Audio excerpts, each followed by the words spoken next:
Hello, everybody. I'm Howie Hawkins. I was the Green Party and the Socialist Party's candidate for president in 2020. And this podcast, Green Socialist Notes, is about continuing to educate and advocate and organize around the eco-socialist platform that Angela Walker and I ran on. And today I'm happy to have Dennis Bondar as our guest. He's a Ukrainian activist and he's a physicist. He's a member of Sotsialniy Rukh, or translates the social movement, a democratic socialist organization in Ukraine. He's the co-author of a recent article was published by Sotsialniy Rukh called "The Left View on the Prospects for Peace Negotiations," and we'll put the link in the chat for that later. He's an assistant professor in the physics and engineering department at Tulane University, where, among other things, he's working with colleagues in Kyiv in Ukraine on solar energy. And we have an article we'll put in the chat later about that. He's also been closely following the situation in the Russian-occupied Zaporizhia nuclear power station. And, I think it's really important that those of us in the United States hear from the Ukrainians themselves about what's going on. So Dennis he has a presentation, and it's about what's going on in Ukraine, energy questions. And Dennis, thanks for being here, and take it away. Thank you, Howie, for having me, and thank you for the introduction. And most importantly, thanks for the opportunity to present to update you on the current situation. And if I could have my slides on. Thanks, Chris. So, first of all, I would like to begin by thanking all U.S. taxpayers for aid to Ukraine. This is a really important. This will be, historically remembered in Ukraine for centuries to come. So, as of November 20, the total aid amounted to $48 billion, about half of which is military aid. But if you do a little bit of math, it's only $44 per American. So, what does this $44 per American buy you? It actually buys you, I would say, a lot. It actually prevents the biggest genocide since the Second World War. And why would I say so? Because first of all, that was basically the official line of Russian state.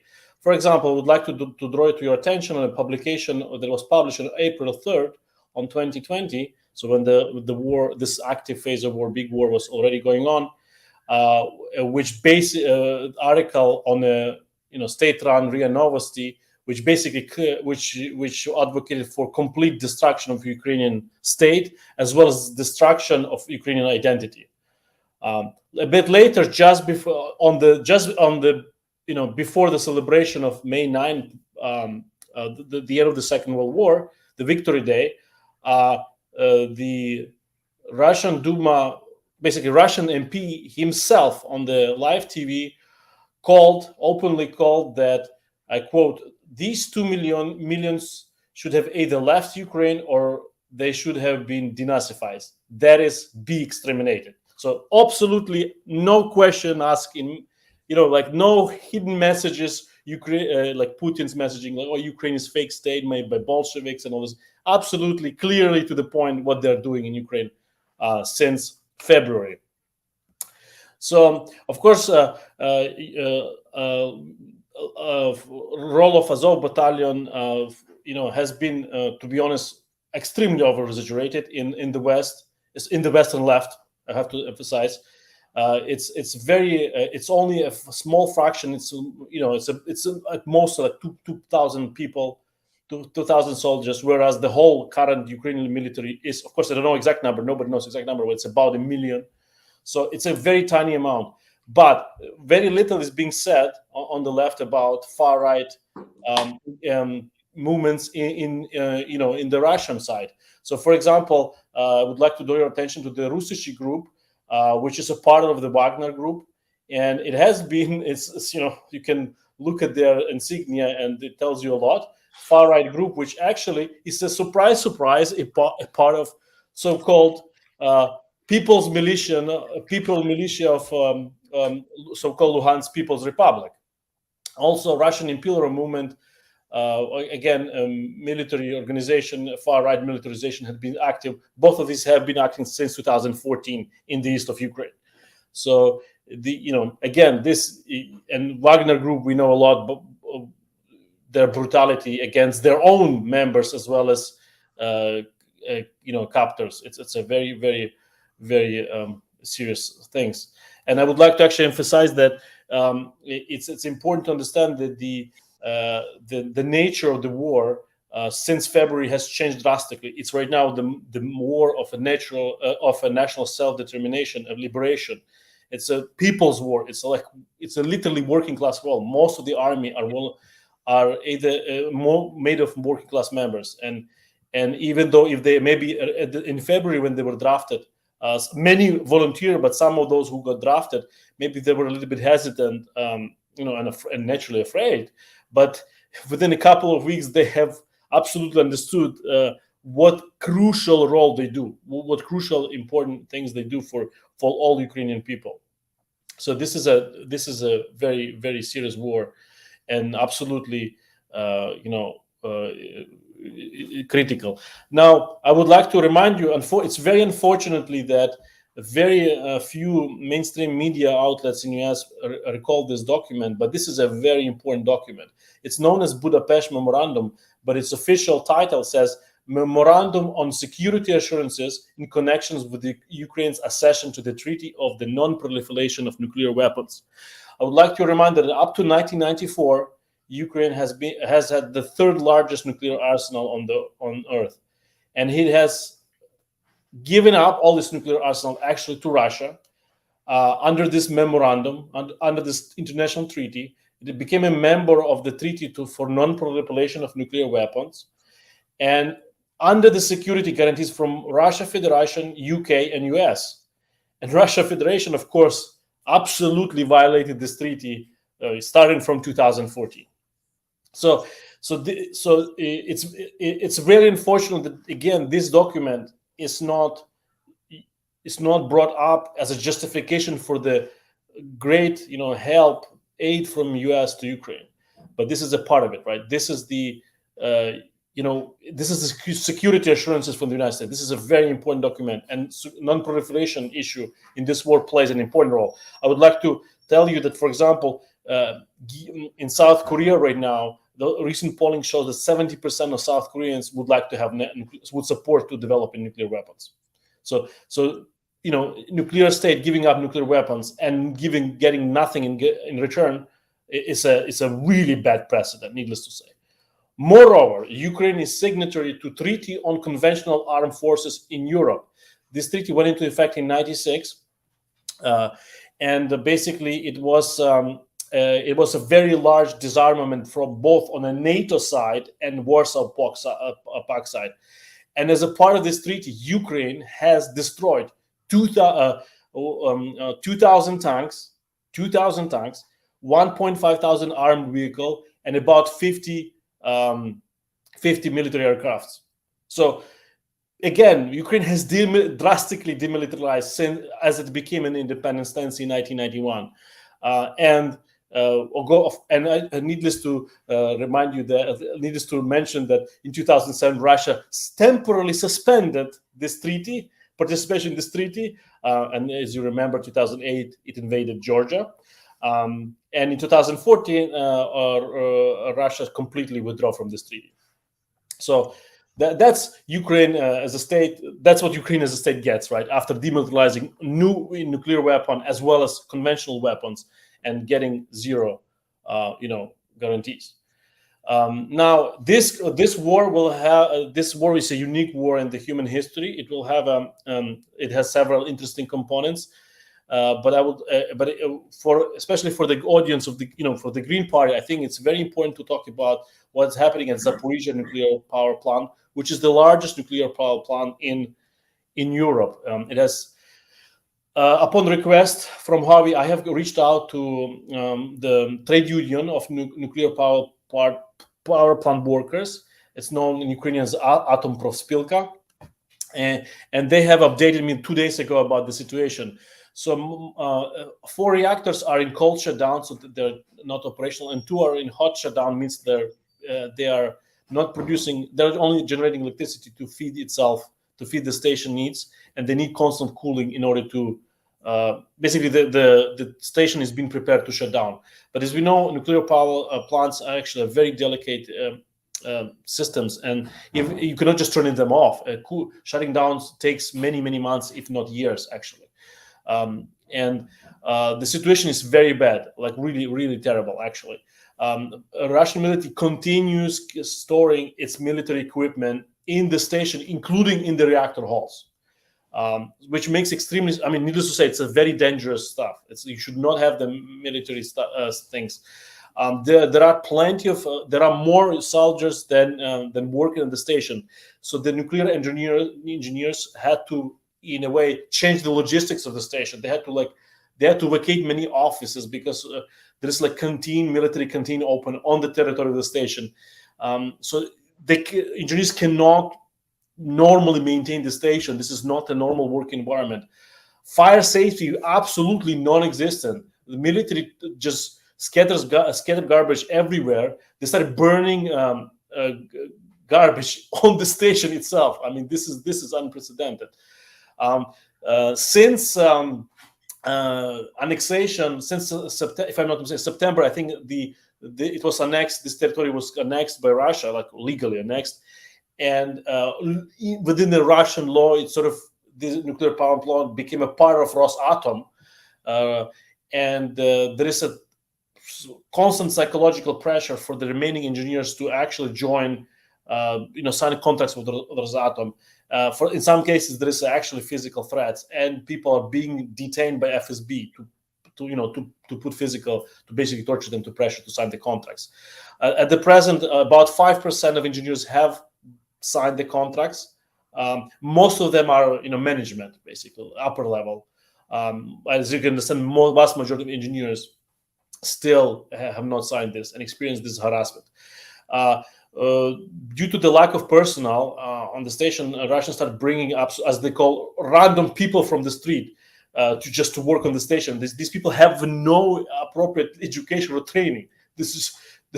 Again, nuclear safety issue is absolutely disregarded. There is a really low supplies of chemicals and necessary equipment to maintain the station, despite all the claims by Rosatom that everything is under control. Now, and it's really important, Atomprofspilka says that International Atomic Energy did nothing at all to help engineers working at the power plant. And the trade union calls to sanction Rosatom. By the way, Rosatom has not been sanctioned at all by anyone.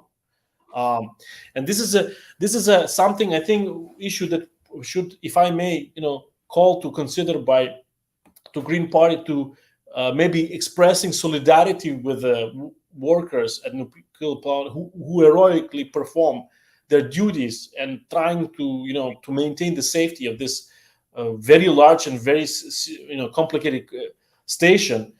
And frankly speaking, the frustration from the trade union is very drastic, that they have not received. Everybody ignores them. They feel like they are abandoned, basically, from the international community, right? And from the environmental groups abroad. Now, I would like to mention some interesting, let's put it mildly, potential conflict of interest. It turns out the current head of Department of Nuclear Energy at International Atomic Energy Agency is actually former Rosatom manager. So you can see that why IAEA would be International Atomic Energy Agency would be, let's say, a little bit, hesitant to to pressure Rosatom to actually to restore decent conditions there. Again, this is something that environmental progressive group in the West, I really urge all progressive to express solidarity with these engineers. This is a critical stuff. This is very important. Again, Russia is engaging in literally nuclear terrorism. This is not a threat. This is actual terrorism. So there is, of course, unfortunately, it's very sad to say, very sad that left and overall progressive groups in the West have had consistently rather dubious position in Ukraine, to say the least. And I would like to draw your attention to Taras Belus, a member of Social Movement, the organization. He has written a number of articles calling on the one of them is very famous letter to the Western left, bringing this attention that where the Western position about this war in Ukraine is absolutely does not match reality. Unfortunately, really unfortunately, then we are in the 1 year of this large-scale war, and we still are progressive groups are still are not having a right position as far as progressive groups in Ukraine are concerned. Now it's to make the situation worse. And I have a plenty of evidence of basically Ukrainians being denied a platform in a way, right, in the West. And I kudos to Howie once again for inviting me to present this it's great. It's absolutely amazing, Howie. This is this will be remembered in history. For example, this is a Democracy Now! Video, just a snapshot. Look, whenever Jeffrey Sachs or Noam Chomsky talks about Ukraine, it receives millions of views, right? This is a little bit outdated information, but nevertheless, it's millions of views. If a Ukrainian feminist speaks, 10,000 views. Right? If Ukrainian famous journalist, very important journalist speaks, 12,000 views. Right? Now, if it's very interesting that if a Russian activist and Ukrainian speak together, they get 50,000 views. They get more. If an American and Ukrainian speak, they also get more. They also get more. If an Indian activist also like she gets more views than Ukrainians, and Russians again speak, they get more views. It's very interesting. The war in Ukraine, the Ukrainian side is being completely ignored on the left. This is how it's just really I don't say that you have to ignore Russian side and other international side. No, that's not the point. The point is actually, right, it's a party. It's very important. It's party. Like, if you don't understand Ukrainians, you don't understand the war at all, right? That's the tragic about it. Unfortunately, this campism is not unprecedented in history. Ukrainians, in particular, have experienced in history a very serious kind of side effect of left campism. In particular, left denial of Holodomor. I would like to remind you that Holodomor was a man-made famine in Soviet Union, which took place from 1932 to 1933, which killed from nobody knows exact number, but it's from most conservative estimates 2 million people up to 7 million people. That's the estimates vary, and this is a very, very serious issue that is remembered in Ukraine and had a historical consequence. This campus position, where such luminaries like George Shaw, Walter Duranty, and Douglas Total actually just denied Holodomor, simply denied that they believe Soviet propaganda on this issue, and as you can see that Duranty even got a Pulitzer Prize actually on this kind of a rather optimistic reporting from Soviet Union. And when eyewitness accounts of absolutely heroic left journalists, Jones and the American communist Fred Beale, right, were absolutely met with the widespread disbelief in the West. And this is actually one of the reasons why the sort of immigrant community, Ukrainian community in the West, actually have become conservative and right wing. Like, because they were basically abandoned by all the left groups. The only far right groups in Europe at that time actually were talking about it, Holodomor, right? So please, when you make a position about Ukraine, right? We live in a free country, United States. Obviously, you're welcome to make any statement, anything, but at least consider that these statements may not have enough of an impact here in the United States. but they have a play a very important role in Ukraine, very important role. And for example, as I said, I already given example of Atomic Trade Union, right, representatives expressing his dismay about the environmentalist position in the West, but also these Holodomor events, and also recently, like these letters that were letters that were circulated by progressive Democrats that was signed and withdraw immediately. These had a profound impact on the left in Ukraine. Please be careful with your statements. Get to know facts well. Now, finally, I would like to briefly go over sociological survey from Ukraine, as recent as I could get. In the Western left, there is a lot of debate about what Americans think, what Russian people think, but almost no one cares about what Ukrainian thinks. This is this problem of campism. Like, again, it's a sort of like a woke imperialism. You're denying agency to Ukrainians who are fighting this war, absolutely essential war. And I would like to begin with this plot. It's a question asked to Ukrainians starting from 2011, which is like, how are things going in Ukraine right now? And you can see people were always sort of saying most of the time wrong direction, right? Only during Euromaidan there was a little bit positive outlook on the future of Ukraine. There was uptick, but not too significant. For the first time, where actually people were saying things were going great, was just after the election of Zelensky. So Zelensky is not he was elected as a peace candidate for peace, actually, for peace transformation.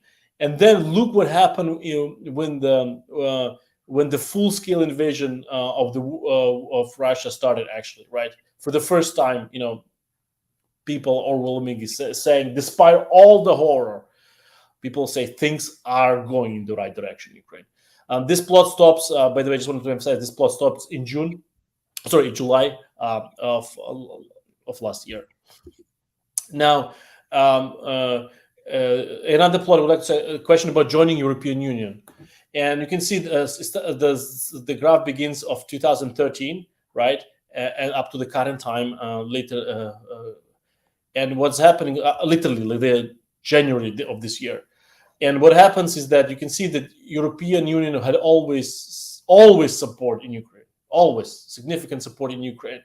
And since the full-scale invasion, right, basically those who do not support, there's almost nobody, right? Like, it's a statistical error, right? The support for opposition to joining EU is on the level of statistical error. Now, joining NATO, this is a very interesting plot, right? Up to Euromaidan, most people, right, oppose joining NATO. Only after the first stage of the war of Russia against Ukraine, meaning annexation of Crimea and invasion of Donbass, the support for NATO started actually being, more people for joining NATO. And now, as you can see, again, vast majority support joining NATO, and opposition to NATO is basically on the level of statistical error. So this is a very, this is very important to understand these dynamics, right? Now, something else that is, of course, all over are interesting: how to finish this war, how to achieve peace with Russia, right? And here's the question which has been asked in May, July, September, and December of 2022. And you can see that most of the people choose the blue answer. And the blue answer, I would like to read it to you. Under no circumstances should Ukraine give up any of its territories, even if because of this, the war will last longer and there will be threats to the preservation of independence. So overwhelming Ukrainians do not support any secession of the territory because they know this is not going to work. This is not going to work. This is not how Russian Federation operates, unfortunately. Now, of course, you may be concerned about what about different ethnic groups in Ukraine or lingual groups in Ukraine. And as you can see, the same position, basically, essentially the same position, is occupied by Ukrainian-speaking Ukrainians, bilingual Ukrainians, and Russian-speaking Ukrainians, right? So it's not about language; it's about identity, right? It's about Ukraine. And finally, I would like to again express thanks to Ukraine Solidarity Campaign Network of US, and we would like to endorse their their petition, and we need more. Ukrainian Progressive Group need more solidarity, more support from the West, because this is the war. This is the war of national survival for Ukraine, right? This is the most important war since the World War II in Ukraine. If Ukraine loses, this is gonna end as genocide, as I started with, because in Russian TV has been pretty much open, the intent, absolutely open. And I again thank you very much for this opportunity to present and to speak to the audience. And I would like to take questions. Thank you, Dennis. Let's get a couple links in the chat. One for the Ukraine Solidarity Network, which was just mentioned. And also, there is a petition by a peace group in Connecticut called Promoting Enduring Peace, which is petitioning the US government to stop importing uranium from Rosatom, from Russia. And Dennis mentioned that. And so let's get that link in the chat if people want to look at that petition and consider signing it. So actually, let me start with a question while the man behind the screen is getting the links up. And that has to do with the energy issue down in, well, let me start with this question. We'll get to that. One of the things we hear a lot in this country from the old left groups and some peace groups is they basically say Ukraine is not worthy of defense because it's a fascist country. So give us a picture of the politics. Where are most Ukrainians at politically? What is the role of the far right? How big is it? And what are the prospects for a democratic left in Ukraine? So prospect for democratic left is actually pretty good, pretty great, actually. It's very it's maybe unexpected, but this is amazing. So of course, Ukraine has never been a fascist country. It's just absolutely plain. Most of the majority of the people, right, they're kind of apolitical, right? Ukraine is one of those few former socialist republics of Soviet Union that had consistently, elections. Again, example of Zelensky coming to power, absolute outsider coming to power, beating an oligarch, Poroshenko. I mean, this is an example of a properly working electoral system, right? And the far right parties has never currently there's only one kind of far right MP in the parliament out of 400 members. So last elections it was not even able to the far right party getting together. They were not able to pass a 2% threshold. Sorry, they got 2% of the voting, and the threshold is 4%. So they were not even able to enter the parliament. So the far right has absolutely no influence on the electoral process. Yes, there are members, there are kind of supporters of the far right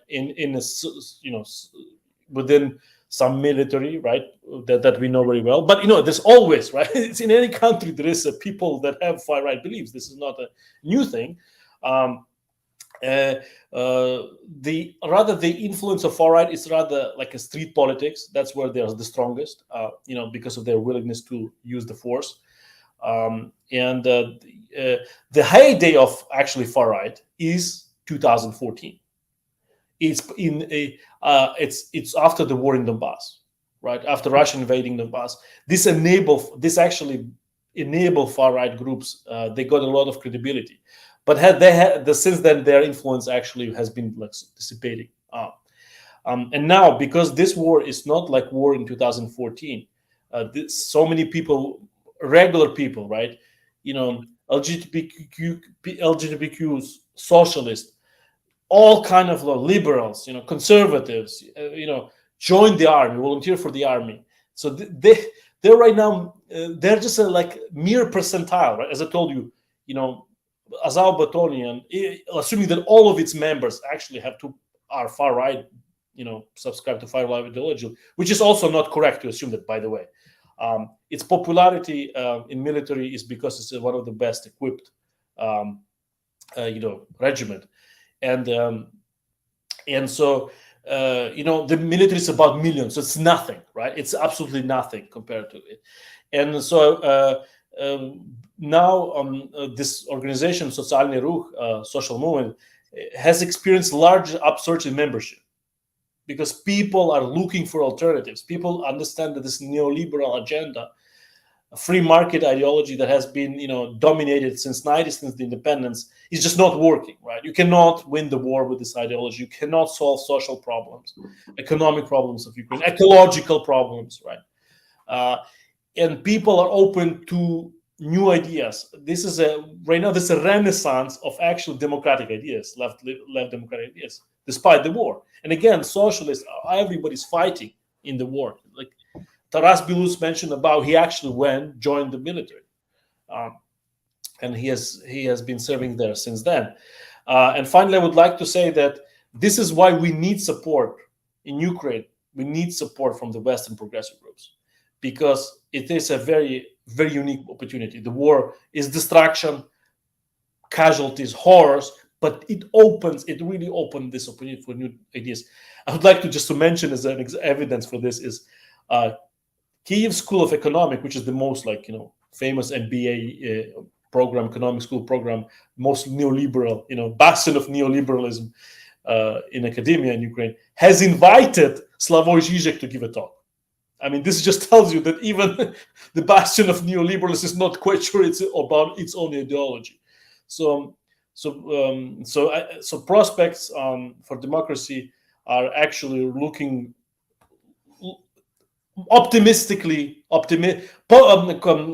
conservatively optimistic. Let's be cautiously optimistic. Okay, let's see if we get a question up, or I'll ask the energy one. Well, let me ask the energy one. And could you speak about the role of nuclear power and renewable energy, and particularly green hydrogen, going forward? Zelensky's repeatedly said Ukraine's energy future is green renewable energy, and Ukraine should be a partner of the European Green Deal. But he also talks about, and this is an EU idea, that Ukraine should be a producer of green hydrogen, in other words, hydrogen made from renewable energy, to export to Europe. That's so, and there's an article that we'll put in later that criticizes that as a colonial relationship, and that Ukraine would need that hydrogen or that renewable energy for its own development. And then, the social movement, and we'll put this link in later, they had a resolution at their convention in October where I agree with everything in it, but there was one sentence that I was concerned about. It says the complete rejection of Russian oil and natural gas must be accompanied by the development of renewable energy sources, but, and this is where I have concern, but also of nuclear energy, which mankind cannot, without which mankind cannot make it for now. So my two questions, how do you feel about this green hydrogen export idea? And is the social movement talking about maintaining the nukes that have been built because they're already there, or developing more nuclear plants? So actually last week, Zelensky administration has signed a memorandum, like an agreement with Westinghouse to build actually more nuclear reactors at the existing Khmelnytsky nuclear power plant. So there's a plan of the government to actually develop nuclear reactors further. And so the nuclear actually energy, this is very important to realize. Last week or 2 weeks ago, there was a recently published report called The State of Nuclear Industry. And according to this report, renewable energy is right now the cheapest form of energy. and nuclear is actually very expensive because it's such a capital intensive. So of course the phasing out of nuclear energy will take some time. It cannot happen instantaneously. Again, given this the energy volatility of the energy market. But I would like to say that the role of the nuclear in Ukraine energy has been very important before the war, and now it's still important. Its future should be a subject to assessment, to planning for the new energy grid of Ukraine. The current energy grid has been destroyed due to these terrorist attacks by Russia, which is absolutely horrendous. But it's actually, again, destruction of the power grid opens the opportunity to redesign it. And that actually what's kind of also happening, right? Clearly, the renewals will play a very important role. Clearly, nuclear energy will also play a role, at least at the early, at least on early stages. Now, the actual composition should be a subject to a thorough expert analysis, right? An assessment of cost, benefits, assessment. And in fact, I am actually looking for funding opportunities to actually perform such an assessment, to do a research project where this assessment will be done, how much will it cost to go to the renewable, whether it's feasible to 100% to go to the renewable for Ukraine. So it's possible to do such an assessment in the style that how these assessments have been done for the United States, for some states in the United States, in Canada, some provinces, etc., etc. So we need help, financial help, to actually perform this assessment, to talk about it not as a slogans, but actually, as a policy, a realistic policy proposal, right? But clearly, renewals will be an important part. And even before this large scale, even before, for example, the beginning of this war, which was started in 2014, there were successes actually in Ukraine transitioning to renewables. I've been told about an example in Crimea before annexation, where there was a village, actually, entire village was actually totally moved to the wind energy. It was on the shore, and there was always stream of the wind. So there are these examples of solar farms that have been built in Crimea before annexation, because the south has more sun. It's more the best place to do this green energy investments. So this is already was happening. Unfortunately, there was a policy problem, right, where the oligarchs who invested in the green energy get preferences and tax breaks and kickbacks rather than ordinary people or small businesses, right? So yes, renewables will have a future, very important future. And I have been myself involved in this collaboration between Kharkiv Polytechnic Institute, research on solar energy, developing solar energy for Ukrainians, and university where I'm employed, Tulane University, to develop the solar energy technology that would tailor to the needs of Ukraine, right? And so it's not only so it's great future, but again, what exactly the role nuclear is should be a subject to scientific, thorough, technical investigation, right? And understanding at which state it's realistic to phase it out. Question from Ginny Lester. Where were the powers that be getting folks off the street to work in the nuclear power plants that you had mentioned? Thank you for this question. So basically, the idea is that the Zaporizhzhia nuclear power plant currently does not generate electricity for the grid. It's actually, on the contrary, it needs electricity to cool it down. It only and this is very important because the engineers at the nuclear power plant, they live at the city, which is adjacent to the power station. It's called Energodar, the city.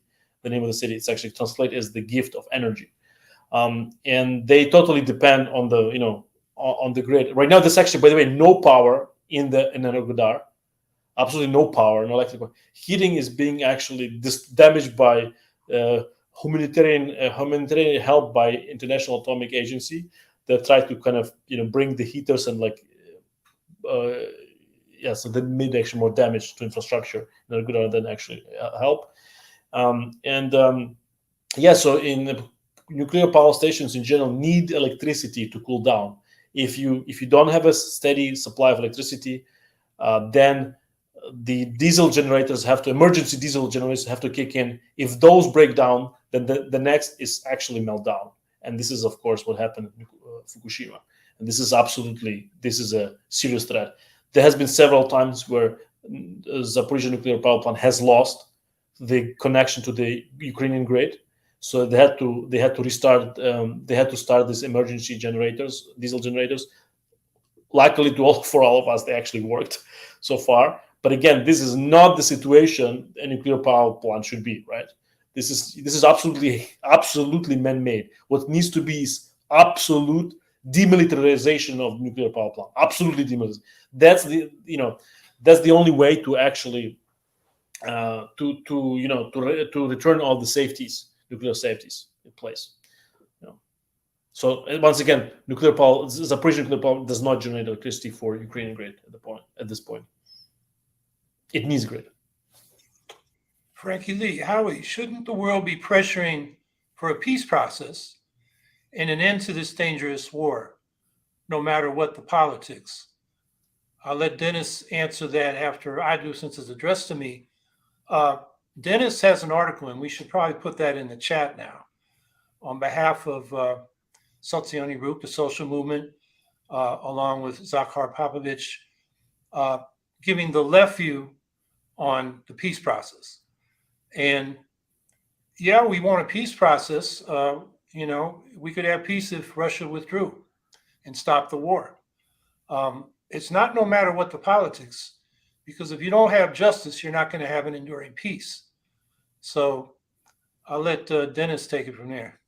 I mean, I can only join what you just said, Howie, and say that, obviously every war will have to end in peace, but there is absolutely, in Ukrainian society, there is absolutely no trust to Russian promises. There is absolutely zero trust. Nobody believes in any peace, even a ceasefire with Russia. Ceasefire will only lead to larger war. This is the belief in Ukrainians, according to the polling data. Moreover, the importance of the just peace in Ukrainians is like the demand for the just peace is very high. Like people want not just the peace, but just peace. And there is literally this only one party to this war is Russia.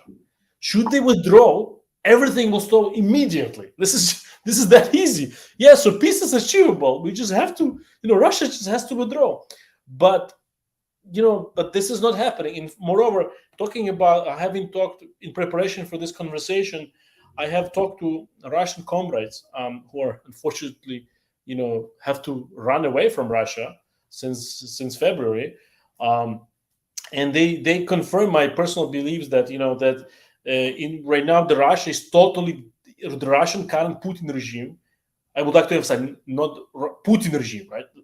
And it's very important on the left not to fall for the Putin's, rhetorical trick that Russia is Putin and Putin is Russia, right? Let's not do this. This is what Putin wants us to believe. So Putin regime bets everything on this war, absolutely everything. And the whole, if you work in the Russian, civil service, right now every civil servant, if he or she expects a promotion, needs to do something for this war. So it's total. There's absolutely total militarization of the Russian economy is undergoing, total militarization of Russian security apparatus and the Russian state. Current Russian regime is betting on the peace. On the war. The peace is only achievable, let's be realistic, only if there is a truly democratic Russia. Only democratic Russia will guarantee peace.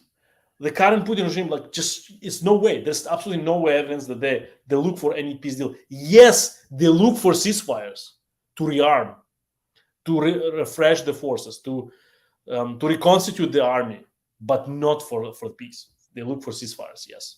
And this is why it was very funny, to look at this proposal for a Christmas truce, which is, it was very interesting to see how Protestant churches in the United States were advocating for Christmas truce on Orthodox Christmas, right? As if there's a decent minority of Ukrainians who actually celebrate, Catholic, like a December 25 Christmas. So, but no Christmas, no truce for that Christmas. It was just, frankly speaking, for Ukrainians, was a joke. It was insult, actually. It was an insult. Just to follow up on that, from some comments in the chat, first thing, they talk about the political party bans, and one person said, well, the Russians banned the Nazi parties and the Ukrainians banned the communist parties. And my first reaction to that is, well, Ukraine also banned the Nazi parties, and the communist parties are socially conservative, ultra-Russian nationalist parties. I wouldn't consider them on the left. But talk about the, there it is. That's right. The Ukrainian Communist Party is just the name. It's in reality very conservative, actually kind of racist party. Like, I can find advertisements or their political adverts when they were. This is insane. Like, they are a racist party, very conservative, rational nationalist, and it's just the name. Communist is just the name. There's nothing progressive about it. It's a reactionary party, and it's very sad that yes. This party, in fact, look what happened to current Russian Communist Party, right? Like, it's a mirror image of it. Ukrainian Communist Party was a mirror image of current Russian Communist Party.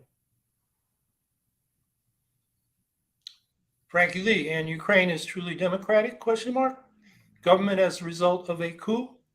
So I guess you need to talk about Maidan, or the Revolution of Dignity. Yeah, so I would like to, I'm not sure whether I can pull up my slides again to show you that, thank you for the opportunity to pull up the slide. This question, right, are things going in the right direction in Ukraine, right, is being asked. You can see that during Euromaidan, actually, the number of people that say things are going in the right direction, actually, there was an uptick. It was actually a popular uprising. It was not a coup. It was definitely not a coup.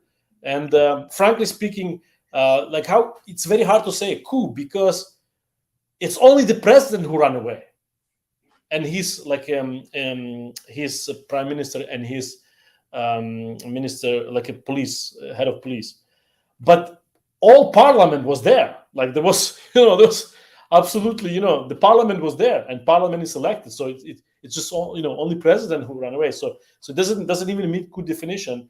So the situation, by the way, before Maidan was very clear. Remember, the Yanukovych is one of the it's a gift of Ukraine to the world history. Yanukovych is one of those very few historical leaders that had that have been ousted twice from power. First was in Orange Revolution in 2005, and second time on Euromaidan. So besides this, otherwise, as I said, election of Zelensky is an example that it's a functional electoral democracy, right? Again, absolute outsider with zero political infrastructure was able to become president. I think it's clear evidence of a functioning electoral democracy, and so that's and there has been many presidents in Ukraine, right? There's been many presidents in only one president in Ukraine was able to have two terms, was Leonid Kuchma, actually, and all presidents have only served only one term so far. Yeah, I would just add that that parliament, after Yanukovych ran to Russia, appointed a temporary president, and then they had elections in a few months. Yes. There was a coup in 2014, or several. The Russian military had a coup in Crimea, and Russian-backed militias, including some fascist militias that came in from Russia, seized the governments in Donetsk and Luhansk, elected governments, and they've been ruling them as military dictatorships ever since. Now, there's some people in the chat saying that Ukraine has been conducting a genocide in the Donbass. Would you like to address that? Oh, yeah, this is very easy. I unfortunately, they deleted these reports, but you can go to, the Wayback Machines were stored on the whole internet. According to the Human Rights Commission of so-called LNR and DNR, like they have a Human Rights Commission, for all 2020, before February 22, for all the year of 2021, 8 civilians were killed. 8 civilians were killed in Donbass, right? So calling, of course, 8 civilians killed. This is it's a tragedy. No question about that. But is it a genocide? I mean, come on, 8 civilians killed. And most of the I would like to again remind you statistics of the first kind of phase of the war, 2014. That yes, about 15,000 people died on both sides. Majority of this, like about 6,000 Ukrainian soldiers, 6,000 LNR, DNR militia, and Russian soldiers were killed, and 3,000 civilians died. And most of the deaths took place during the active battles, right, in this 2014, 2015. Since then, it was just a low simmering conflict, right, with a very few civil casualties. I mean, in California, we just had several mass shootings in 1 week. I mean,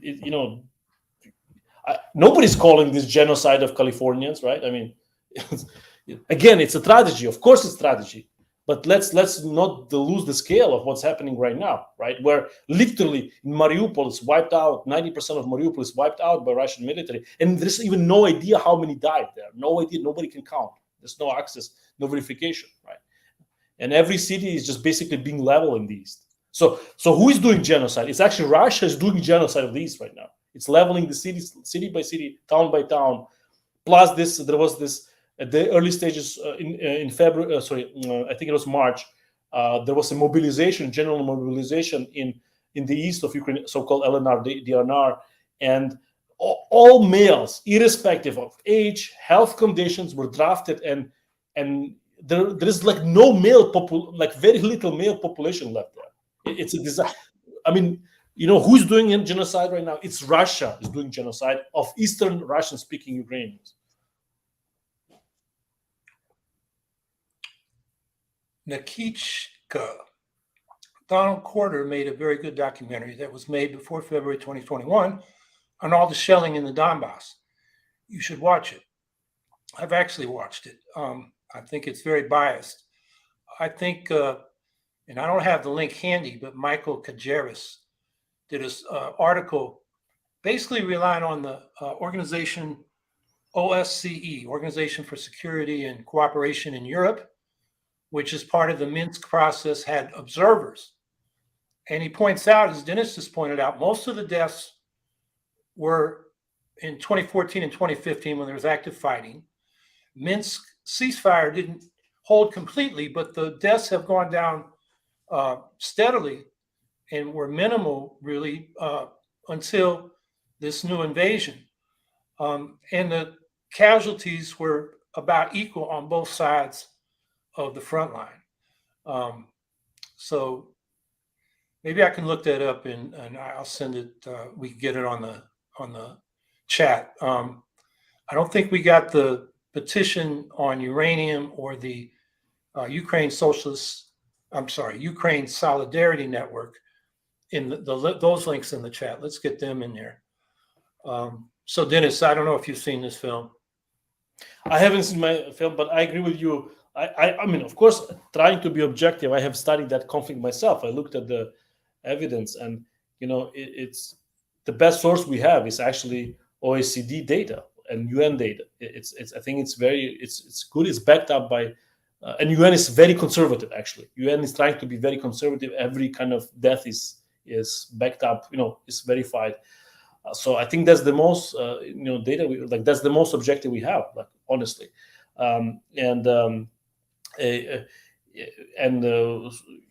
it's also important to realize that the displacement of people, right? How many internally displaced people were in Ukraine before February?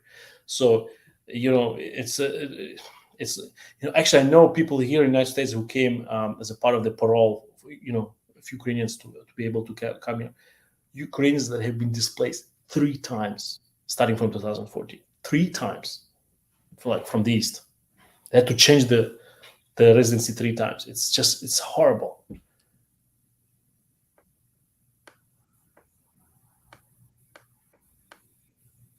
Eric Gray, are we really going to pretend that Russia wasn't essentially forced into this war by the United States and NATO?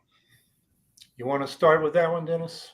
I mean, Eric, I just have shown, right, data that, first of all, Ukraine is, signed the Budapest Memorandum, right? Disarmed nuclearly, right? Then it signed this treaty for non-proliferation, so for disarmament on conventional arms, right? So what kind of threat? Again, it was signed. Ukraine was just one of it. It's NATO and all Warsaw Pact countries signed it. Russia withdrew from that one in 2007, just before it invaded in Georgia, right? Then it basically annulled Budapest Memorandum in 2014 by annexing Crimea and invading Donbass. And the problem is that this is the problem, right? The evidence is on the contrary, right? It's Russian regime is hell bent on Putin regime is hell bent on preserving power, and Putin really got into this conspiracy thinking after actually Bolotna uprising in Moscow in 2011, when people actually felt that people went to the streets because they felt that the elections were rigged. And this is where the Putin's regime actually started gaining less and less legitimacy, including the uprising, if I'm not mistaken, in 2019, when popular movement for Navalny, which many people took to the streets again. You can see that the only time Putin's approval rankings go up is during the time of war, literally war, 2008, 2014, 2022. And so it's just, I would even say opposite, when Ukrainian government keep saying to Germany, please don't build Nord Stream 2, because, you're rewarding Russia for annexation pipeline. And Russia built Nord Stream 1 with Germany after war in Georgia, right? So every time, Kremlin regimes does something, some military adventure, it actually get rewarded by the West, by NATO member countries, right? Economically, you can view it this way. So it's it's just this argument that just doesn't hold. If you look again in actual treaties, actually, goods. I mean, it's insane. Missiles that fall in Ukraine, people take an example and they see components, electronics made in US, made in Germany, which were purchased before this war. And some of it, of course, is illegally purchased right now. But many of these things, Russia rearmed since 2007 by buying actually European and electronics equipment and electronics from US. So this statement is just a slogan with no factual evidence. Nikichka, I thought Putin regime didn't even want to fight in Ukraine. That's why he did the Minsk agreement. I mean, why did he annex Crimea, right? And then enter the Donbass? I mean, they had Igor Girkin, a former retired FSB agent, one who led Russia, this separatist. He said in an interview to Ukrainian journalists in 2018, he said, if I were not there will be never war in Donbass. If I didn't come from Russia, there will be never war in Donbass. So all these separatists, the heads were actually brought from Russia, from these Rusici and these far-right, conservative movements. And it's just, again, this is just not factually not true, Nikichka. Right? I'm just apologize. This is factually just not true. Yeah, I'd just say it's pretty simple. There are no Ukrainian troops in Russia. They didn't attack Russia. Russia attacked Ukraine. And you're going to tell us that the U.S. made Russia do it? I mean, it's absurd.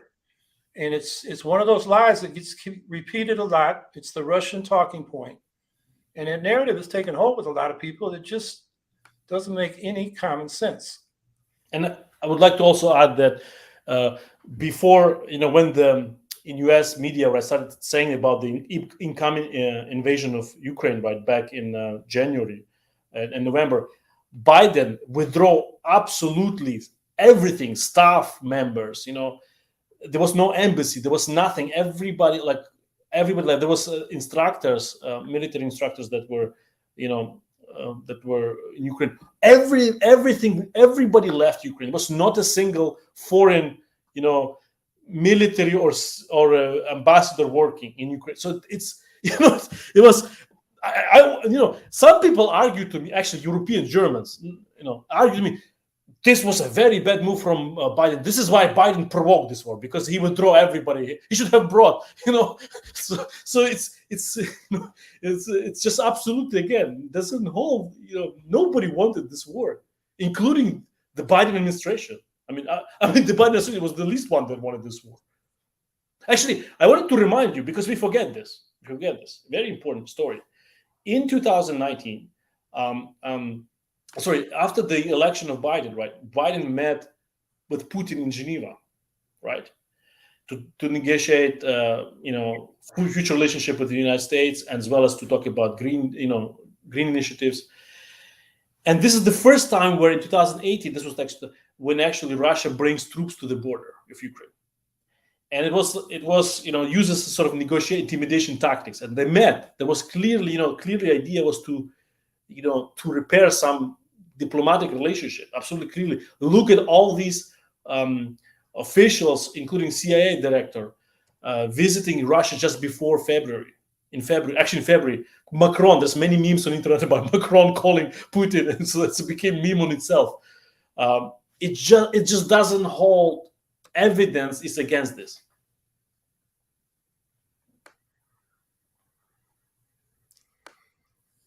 I just put in the private chat, maybe get on the public chat, the link to the article by Michael Karagias about, it's titled "On the Fantastic Tale that the Ukrainian Army Killed 14,000 Ethnic Russians in Donbass Between 2014 and 2022." And he starts with the OSCE data and, breaks it all down. So the evidence is in that article. Frankie Lee, Grant, well, maybe Ukraine could not have started shelling ethnic Russians citizens in 2014. I mean, again, that's not how the war started, right? First of all, there was annexation of Crimea, right? Second, the Russian Russian soldiers on vacation, plus former, like Igor Ginkin led FSB, former FSB agent, brought arms to Ukraine, right? And started military uprising, right? Taking over the police departments, the security offices, right? And this is how the war started, right? It's not that Ukrainian tanks are all on Donbass, right? Ukrainian tanks came there in response to the military operation that was already taking place. FSB, for people that don't know, is like Russia's CIA, covert operations, Secret Service, that kind of thing. It's CIA plus kind of FBI. It has both. Yeah.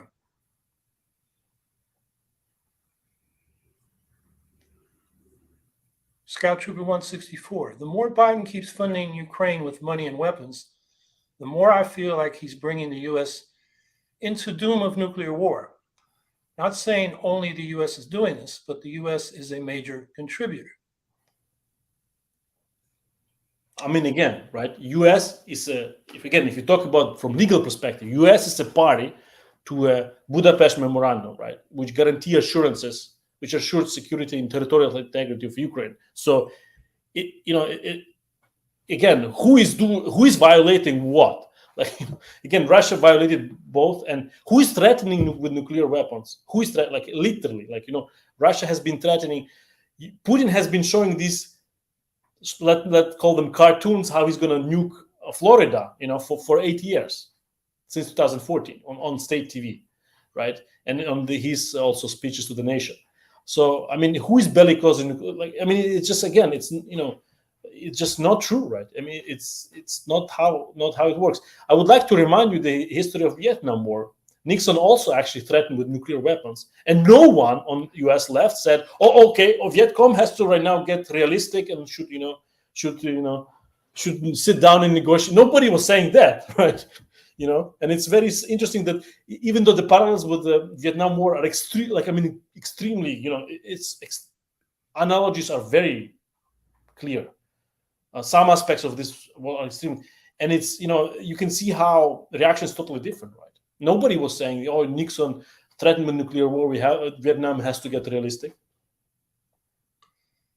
Yeah, I would add that Russia's nuclear saber rattling is an attempt at extortion.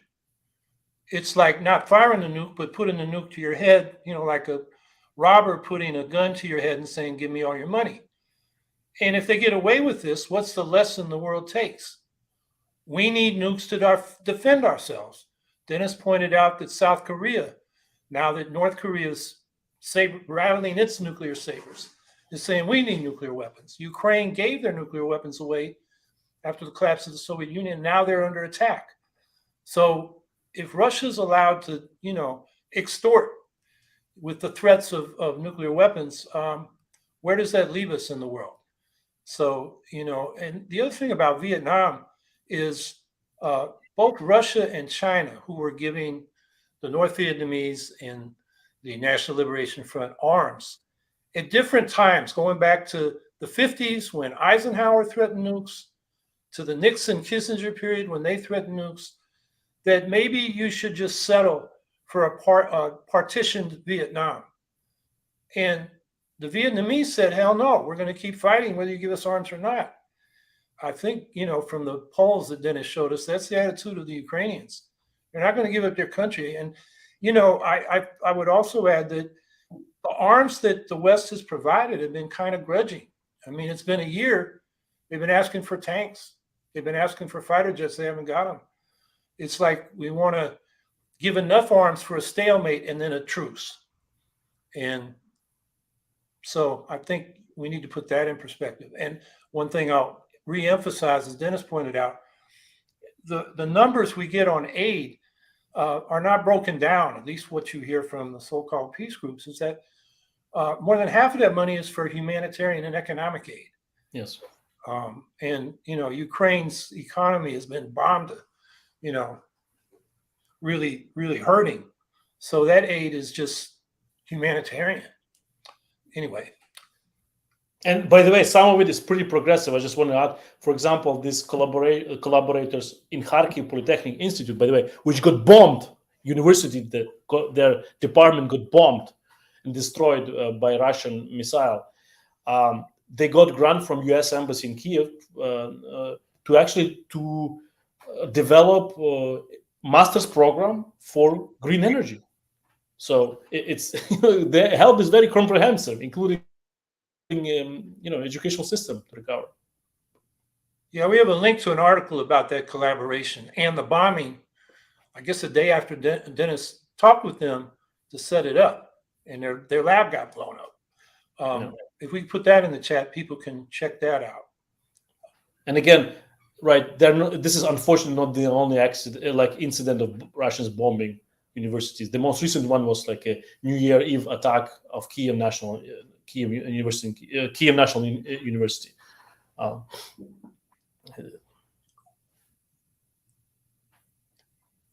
Strong Flower. Hi, Howie. The funds that Biden is investigating, or I think he means investing in security, etc., with Ukraine. To your knowledge, does this hinder our resources, especially in regards to if Greens hypothetically won the election?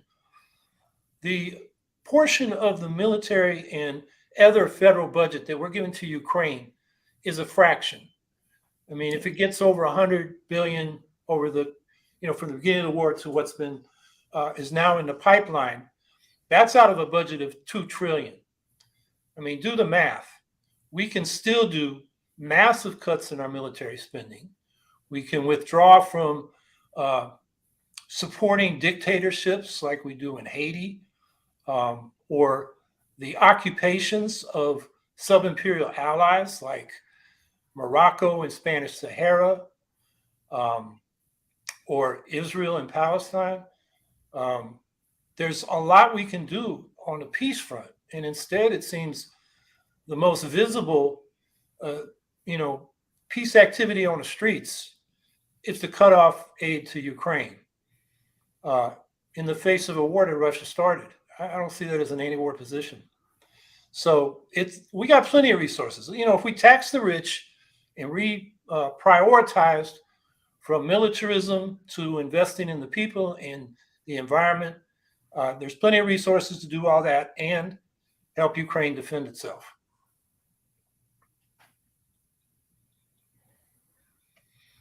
Nikichka, no, Ukraine has been destroyed so that now that American or other Western investors to invest in rebuilding Ukraine. Well, I would say, look, Western imperialism, the policies that they recommend through the EU, the IMF, to which Ukraine is indebted, there's something the peace movement could work on. Let's cancel Ukraine's unjust debts to the IMF and Western banks. That's something the left in Ukraine is calling for. Yes. And I think what we need to understand is our political support is not to the US government or to the Zelensky government. It's to the people of Ukraine fighting for their national liberation. And we can support that and also criticize our government, policies of the Zelensky government. They're very neoliberal and in some cases repressive.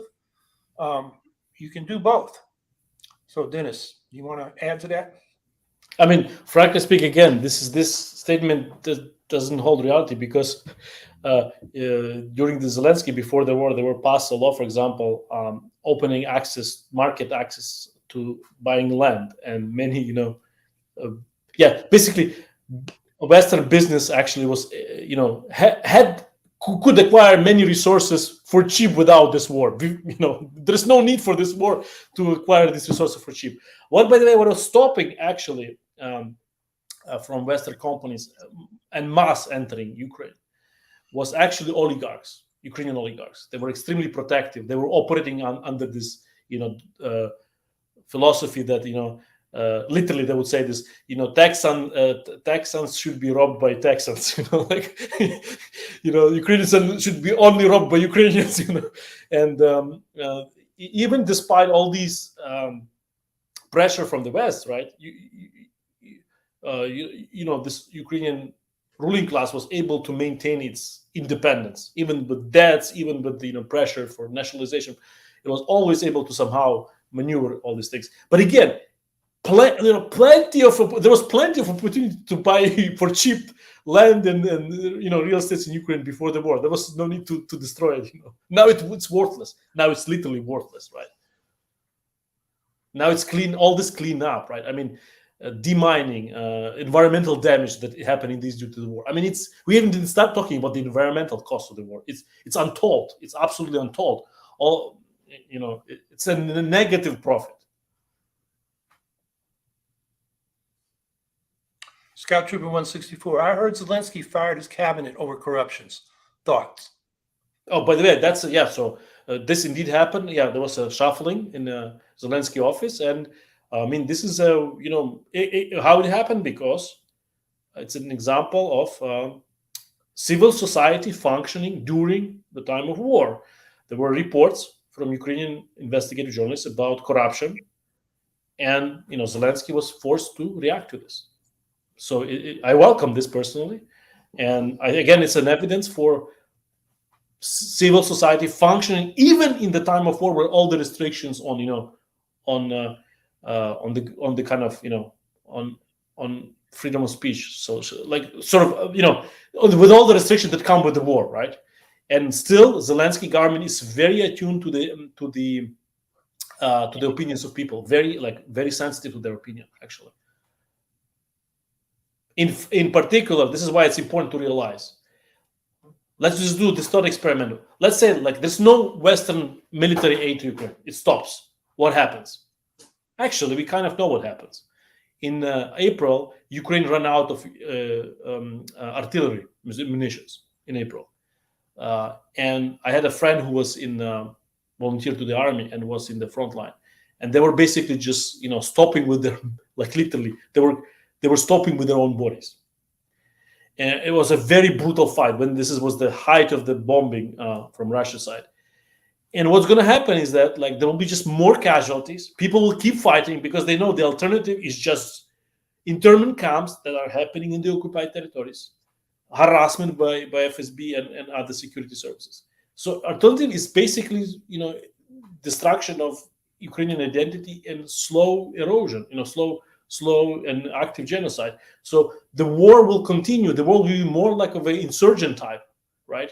With much more heavy losses, much more uncontrollable, much more horrible. And again, it's Zelensky cannot sign any ceasefire right now because of the pressure from the society. He's not able. Even if Biden and Macron and everybody, Scholz will get together and strangle Zelensky, this is not going to happen. This is just not going to happen. Yeah, and I would ask people to consider, Medea Benjamin is probably the most prominent voice in the peace movement now calling for negotiations. And when she elaborates on that, she says the U.S. has the leverage of this military and humanitarian aid it's giving to Ukraine, so it can force Ukraine into a settlement that concedes land to Russia. She says Ukraine will never get back the annexed territories, so the only solution is a compromise. Now think what that means. She's asking U.S. imperialists to join with Russian imperialists to carve up Ukraine. And it won't be a just peace. It won't be a lasting peace. And I think we need to look at that very critically. We've touched on a number of topics where we have links that maybe we should get in the chat now. There's one called Support Ukrainian Resistance and Disempower Fossil Fuel by some Ukrainian and other European leftists that discusses, why fossil capital, Russian and Western, is a problem here, and why the Ukrainian resistance is part of defeating fossil fuel capital. And then there's the resolution I mentioned earlier from the social movement in Ukraine on the war and the future of Ukraine and the left movement. And there's another article by Simon Pirani, who's a socialist and climate activist in the UK, called The EU's Plan for Ukraine Hydrogen Exports is Colonialist Greenwash. So those are all, I think, good articles to read up on background.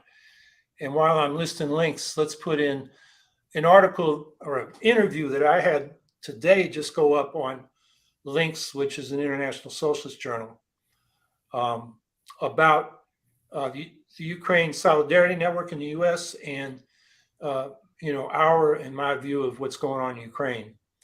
So let's get them up in the chat so people can grab those links. And Scout Trooper 164, I heard Zelensky. We already dealt with that question.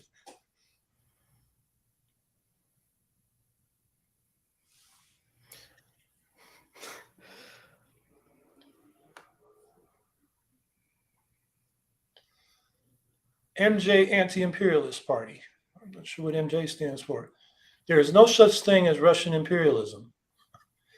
You want to answer that again, Dennis? I mean, that was happening, like land grab, annexations, saying that peoples don't exist, right? That Ukrainians are created by either Bolsheviks or by Americans, or they're just sick. There are just Russians that got confused with confused orientation. I mean, what is this? Like,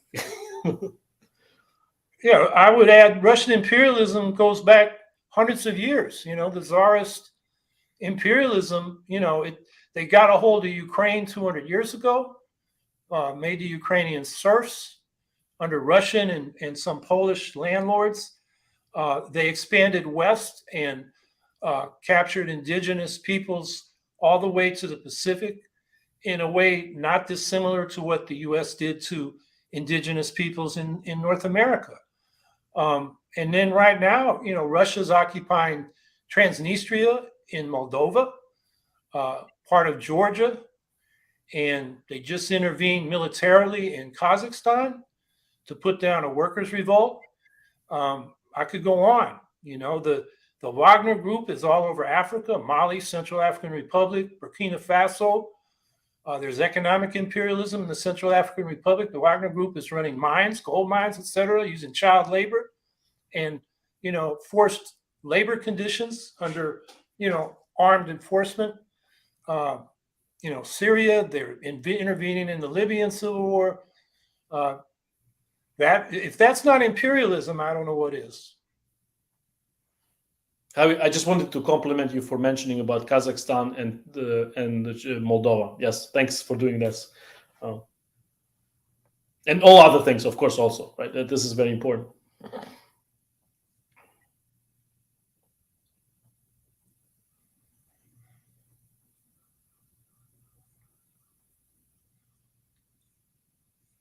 I know I've got. Oh, here we go.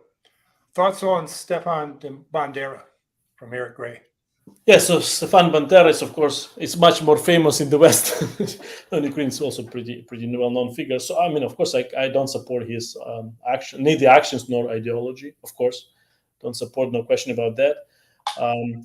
It's very important to understand. I think it's for the audience, it's worth to, of course, once again, condemn, both actions and rhetoric of his. But it's also very important to understand how these type of political figures emerge. So they emerge. They actually, it's very interesting because the Party of Nationalists actually was formed when after the First World War, Ukraine, part of the West Ukraine was under Poland, and after Habsburg Empire collapsed, and during the Habsburg Empire, there was a pretty a kind of a democratic, completely many rights for these autonomies. And Ukraine had some elective representatives, and there was some language autonomy and things like this. And then when Poland takes control of the western part of Ukraine, this is where this Bandera movement actually emerges as a far-right reactionary against political prohibitions that were imposed by Polish after the First World War. And so these obviously, this is a KKK basically, right? Talking, translating to American context, right? Unfortunately, right, they the problem with them, right? They would probably not grow anywhere. They would not be important figures at all in this if it were not for a Nazi occupation, right? Nazis enabled these kind of groups, right? They used them. They used them in their colonial war very cleverly. So it's not.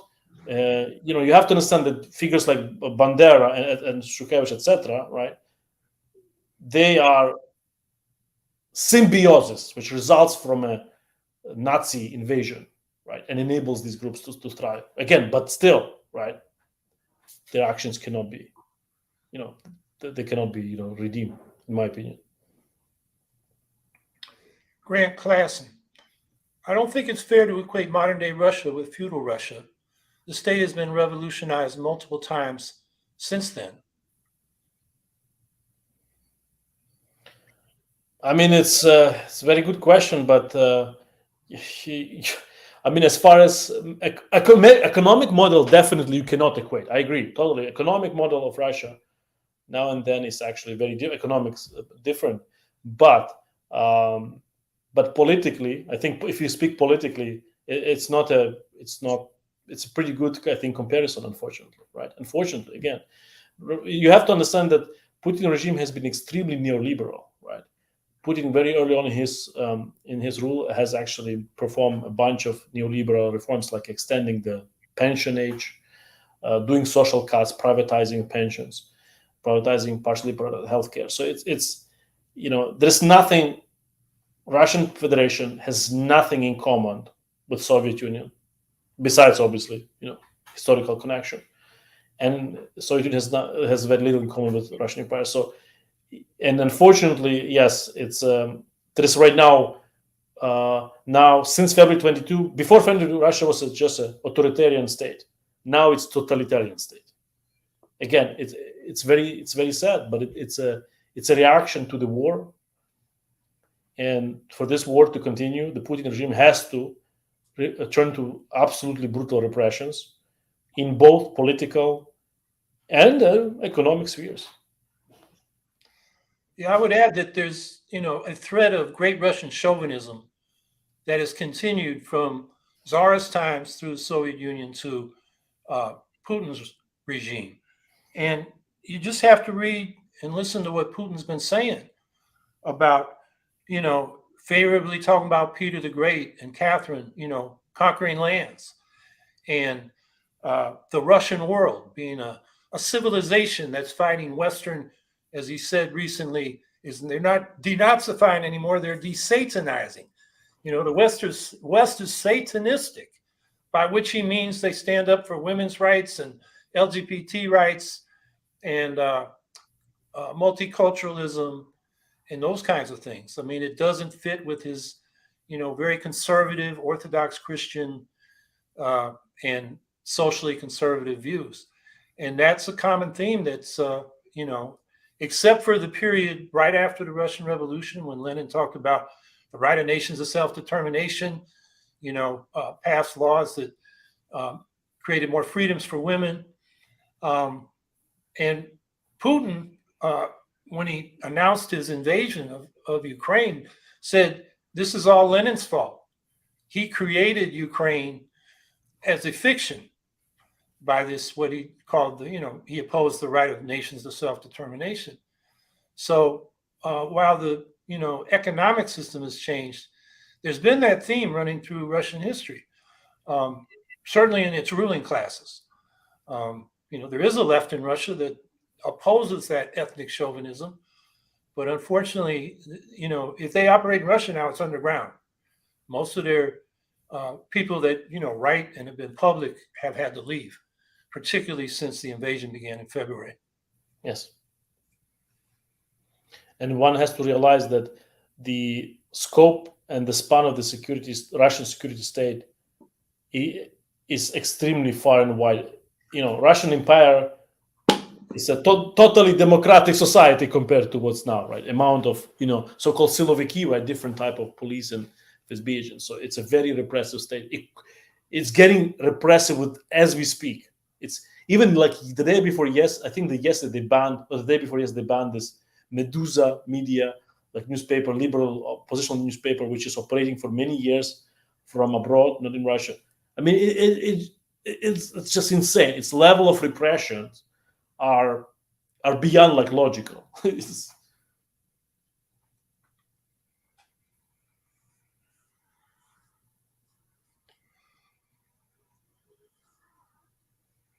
Well, we're not getting more questions. So maybe, I think we got all the links we had up. So people can go through the chat if you didn't get them. And I think the chat stays up for those that look at this later. So I hope people would check those things out. So Dennis, would you like to say anything to wrap up today? Yes, I would like to thank you once again the opportunity to present the situation from the Ukrainian side, and I really welcome discussion, right, in the progressive circles in the West. But remember, Ukrainian progressive groups need your support. This is a brutal war, costly war, horrible war, will last for a long time, unfortunately. But it opens an opportunity for even further democratic transformation of Ukraine. And Ukraine is extremely attuned to the discussion in the West.